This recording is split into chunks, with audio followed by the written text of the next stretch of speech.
అన్న జై భీమ్ జై భీమ్ జై భీమ్ అంటారు. అన్నివ్వండి, ఏం కాదు, జై భీమ్ అన్నివ్వండి, నో ప్రాబ్లం. మీరేమన్నా తెలుసా, జై భీమ్ కు పైన కూడా ఉన్నాడు, నా రాజు, మై కింగ్ అని చెప్పండి. ఆ భీమును నిలబెట్టింది నీ రాజు. ఆ డాక్టర్ బాబాసాహెబ్ అంబేద్కర్ గారు కొలంబియా యూనివర్సిటీకి వెళ్ళినప్పుడు బైబిల్ స్టడీస్ అటెండ్ అయ్యేవారు. రూత్ పుస్తకానికి ఆయన వ్యాఖ్యానం రాశారు. He was a practicing Christian. ఆయన ప్రాక్టీసింగ్ క్రిస్టియన్ అండి బాబు. ఆయన ఒకరోజు 3 లక్షల మందితో కలిసి నేను బాప్టిజం తీసుకుంటాను అని చెప్పి ముందుకొచ్చాడు.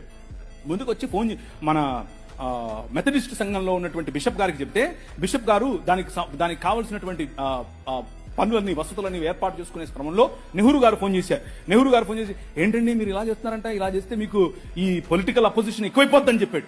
చెప్పైతే మనోళ్ళు మాకొద్దండి, మీరు పొలిటికల్ కన్వర్షన్ అంట మాకొద్దు అని చెప్పి నెహ్రూ గారి ఒత్తిడికి లొంగారు. ఒక పక్క ఇంకొక ఆయన ఏమో గోసి కట్టుకుని నిరాహార దీక్షకి వెళ్ళాడు. ఏమని, నువ్వు వెళ్తే ఏ మతానికైనా వెళ్ళు, కానీ క్రైస్తవానికి వెళ్ళొద్దని. ఆయన, నువ్వు అత్తే నాకేంటి, నేను యేసు ప్రభువుని అనుసరిస్తా అని చెప్పాడు. ఎవరు?